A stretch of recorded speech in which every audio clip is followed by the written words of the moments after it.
fin de semana largo. La semana pasada Sí. también lo fue, el fin de semana largo. Esto trae sobre la mesa, obviamente, las efemérides patrias. Y nos gusta muchísimo Nos aquí gusta. retomar, pararnos sobre esa excusa para conversar un poquito sobre nuestra historia. El viernes fue 20 de junio, aquí en la Argentina se conmemora el Día de la Bandera en homenaje a el general Manuel Belgrano, figura fundamental en la construcción justamente de ese símbolo que falleció en esa fecha, un 20 de junio, pero de 1820. Es un placer darle la bienvenida para hablar de esto a Mara Espasande, que es historiadora, es profesora, es experta en pensamiento nacional, latinoamericano. Bienvenida, Mara, aquí a Radiográfica, Feas Sucias y Malas, Úrsula Asta y Leo Martín. Buenos días, ¿cómo andan, compañeros? Muy bien, muy bien. Eh, Te agradecemos muchísimo esta conversación hoy. Y queríamos hablar por un lado, de la figura de Manuel Belgrano, pero otros elementos que traen a la historia, como por ejemplo el plan Inca que hubo en un momento. Vamos a comenzar por Manuel Belgrano. Si tuvieras que hacer quizás un trazo grueso sobre este prócer nacional, ¿qué dirías? ¿Qué trazo nos brindarías sobre quién fue Belgrano y por qué es importante en la historia argentina y latinoamericana? Bueno, la verdad que la historia de los hombres y mujeres de esa década, de ese primer proceso revolucionario, es fascinante. Uno no deja de sorprenderse cuando ve las fuentes o estudia aquellos acontecimientos por muchas cuestiones, ¿no? Siempre se dice que hay hombres y mujeres ordinarios que en momentos excepcionales son excepcionales. Claro. Y un poco lo que pasa con la revolución y el momento de la gesta emancipatoria es esto. Uno encuentra hombres como Belgrano que provenía de una familia acomodada, de buen pasar, que había tenido la posibilidad de estudiar en España, ¿no? En Salamanca. Un hombre vinculado al mundo de las ideas, de las letras, del derecho, que fue funcionario de la corona, fue secretario del consulado cuando éramos aún colonia, obviamente, y este hombre que tenía esta formación y este encuadre vinculado a un perfil político e intelectual, va a terminar llevando adelante la conducción de un pueblo en armas, ¿no? Se convierte por el proceso de la revolución en un líder, en un conductor militar, pero también político. La historiografía liberal lo ha criticado mucho en su carácter militar, diciendo que tuvo, resaltando las derrotas, ¿no?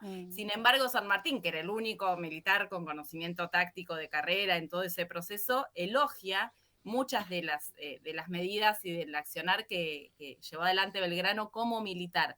Y digo militar, pero en realidad insisto en este carácter de conductor político, porque cuando uno mira a Belgrano a veces se plantea, y nosotros también lo hemos hecho en algunas publicaciones que hicimos sobre él, el Belgrano pedagogo, el Belgrano economista, el Belgrano periodista. Claro. Parecen seres excepcionales que hacían un poco de todo y que lo hacían bien. Y hace poco un colega, un compañero, Luis Díaz, publicó un libro muy, muy hermoso sobre esta etapa, y él dice, bueno, en realidad era un cuadro político revolucionario.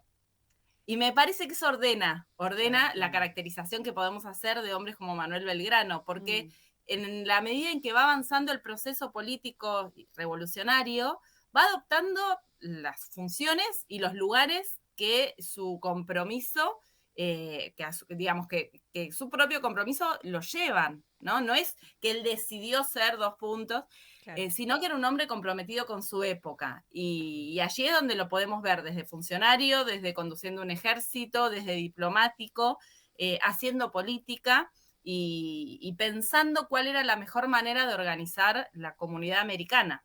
En esa manera de organizar la comunidad americana me quiero meter sobre este plan Inca o plan del Inca que en algún momento también acompaña a San Martín. ¿De qué se trata? ¿Qué fue esa idea para nuestra región? Ya no sobre las fronteras sobre las que estamos parados hoy, ¿no?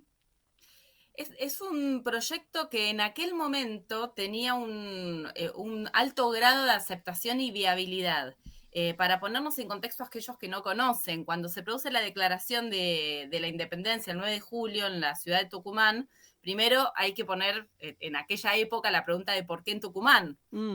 A veces uno no suele ir al pasado con los ojos del presente y eso es interesante para pensar en términos políticos, pero en términos del contexto, bueno, Tucumán era el corazón de lo que en aquella época eran las provincias del Río de la Plata, porque estaba cercano a la región más rica y más densamente poblada, que era el Alto Perú y el actual norte argentino, que no existía como tal. Entonces, como decís vos, saquemos las fronteras de nuestro actual mapa, pensemos en lo que hoy es Bolivia, lo que hoy es el norte, y en ese marco Belgrano se presenta en el Congreso de Tucumán y en sesiones secretas, porque él no era diputado, plantea la propuesta de que la nueva forma de adoptar para este territorio de gobierno debía ser una monarquía, pero tenemos que aclarar, una monarquía, él le llamaba atemperada, en realidad es una monarquía de tipo constitucional, es decir, como ya tenían algunos modelos liberales europeos, Claro. ¿no? En ese sentido, él dice, bueno, si tenemos que construir una monarquía, ¿por qué?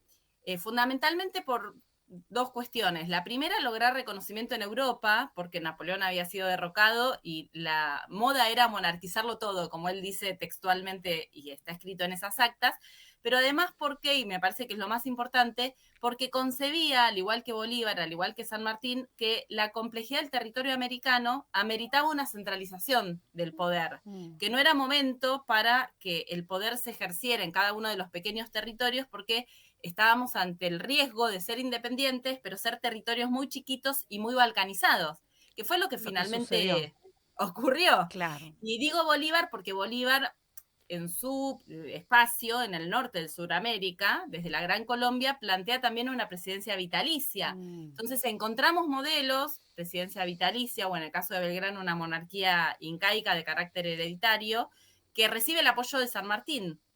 Ahora, es muy complejo y tenemos que salir de las categorías clásicas, decir, bueno, ¿cómo San Martín, Belgrano, que estaban formados en ideas liberales, apoyan un proyecto monárquico? Y ahí es donde está esa originalidad hermosa del pensamiento popular latinoamericano, porque le da una vuelta más, dice, bueno, pero además de esto, que esté en manos, no de una dinastía extranjera, como se debatía en aquel momento, que la burguesía comercial porteña había enviado cualquier similitud con la realidad, ¿no? Cartas diciendo, por favor, vengan a gobernarnos, presenten qué príncipe tienen disponible, los ingleses, ¿no?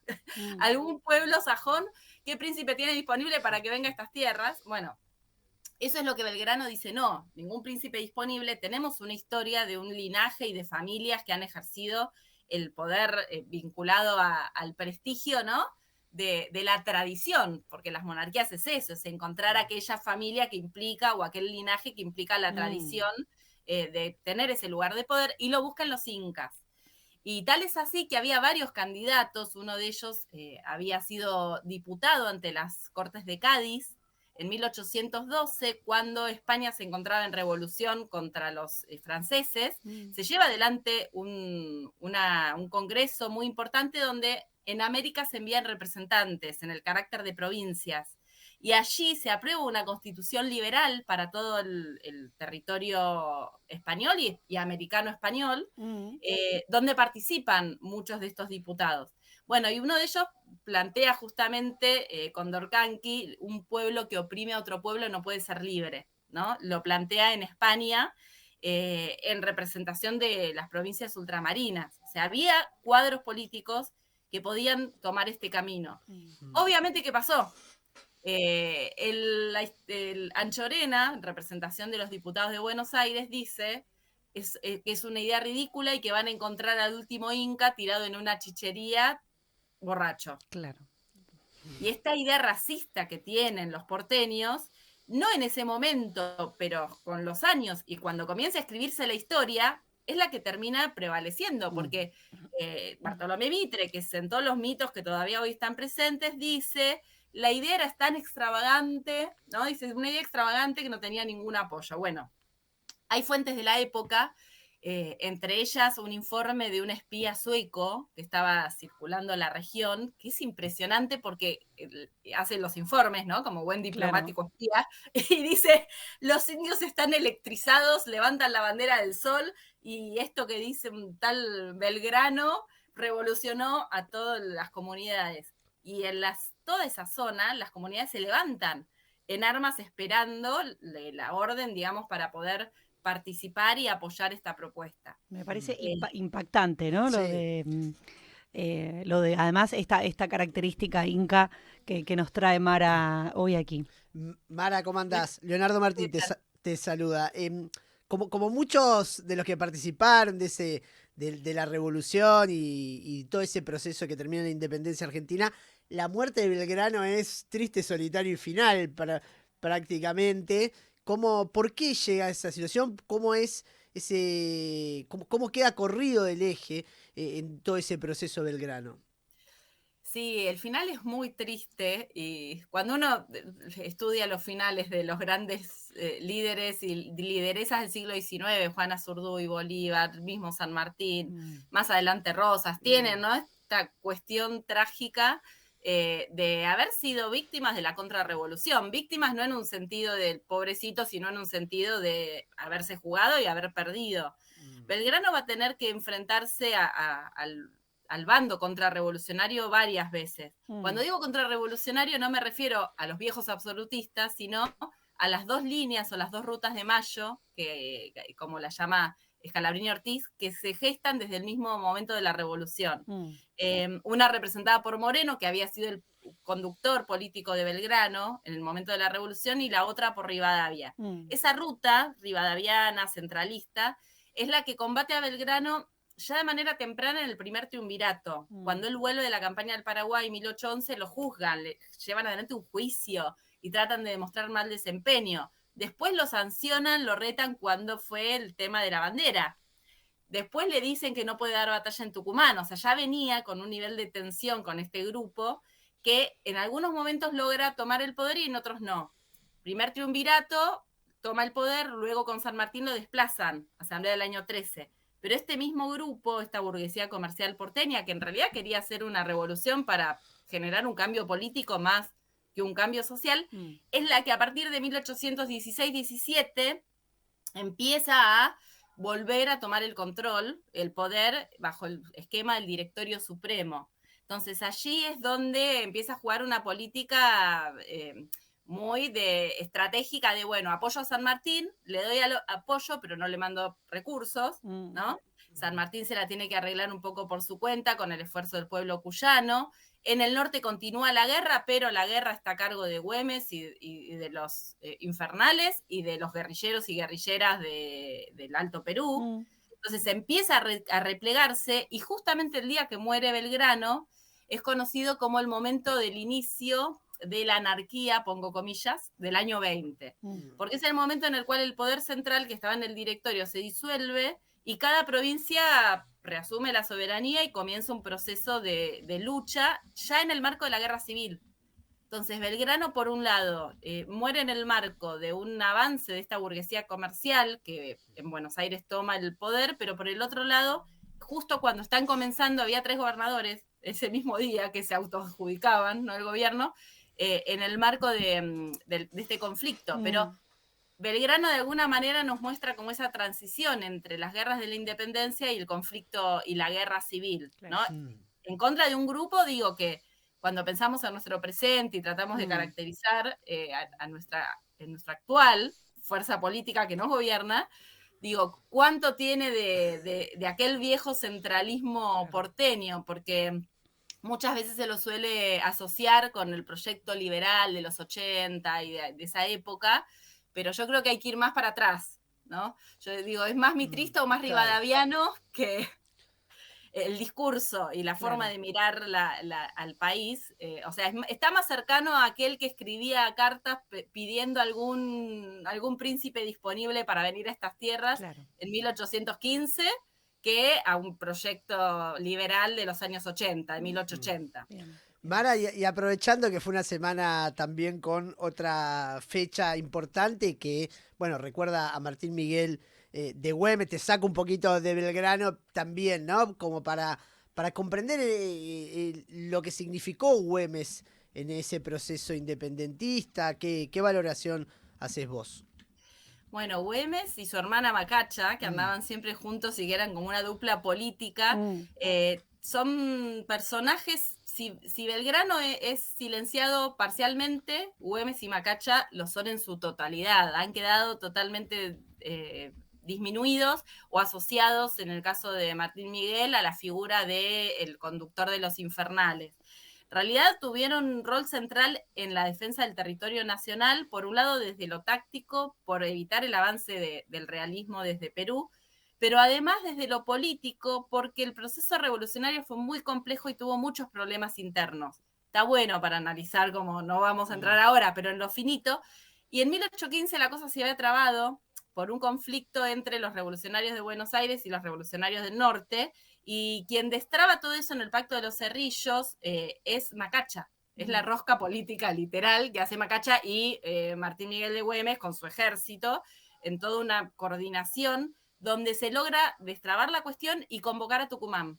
O sea, no hay independencia sin Cerrillos, por lo tanto, el accionar político, no solo militar, de esa dupla es fundamental para todo el proceso, ¿no? Y Güemes también apoyó el proyecto de Belgrano, de la monarquía incaica. Claro. Claro. Mara Espasande es con quien estamos conversando en este Día de la Bandera, un poquito sobre Belgrano, un poquito sobre Güemes y algunas cosas más. Hay un montón de mensajes para vos, pero lo que voy a hacer, si les parece, después los voy a leer, para no demorarla más tiempo aquí, porque me piden que te pregunte por otros personajes históricos, pero vamos a hacer una nueva entrevista, un nuevo diálogo, un día te venís. Sí, igual, si me dejás, Úrsula, les puedo recomendar 2 textos para bueno, que se justo uno era para leer. Uno era que aquí, te pidamos recomendaciones. Bueno, dale, vamos con eso.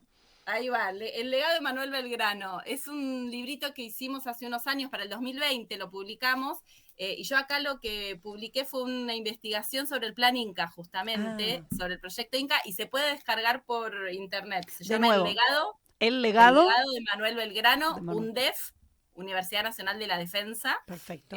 Bajo otra gestión que investigábamos, y aparte escribimos aquí militares y civiles. Mirá. Con los historiadores militares, un proyecto interesante. Y el otro que se publicó recientemente de un compañero, de un colega, Ulises Bocia, que se llama El Plan Inca también, y que dialoga mucho con este texto. Así que uno para descarga gratuita y otro para editorial. Para comprar. Novedad editorial, tal cual. Para regalar para un cumpleaños, por ejemplo. ¿Por qué no? Para el Día del Padre que pasó, si quedó pendiente. Sí, quedó pendiente. Mara, muchísimas gracias. Te mandamos un fuerte abrazo.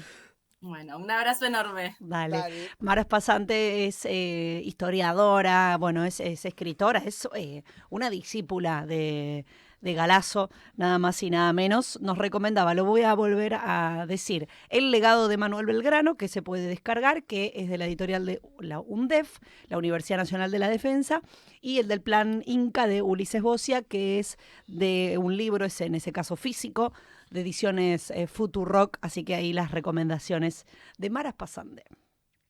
Radiográfica. 20 años.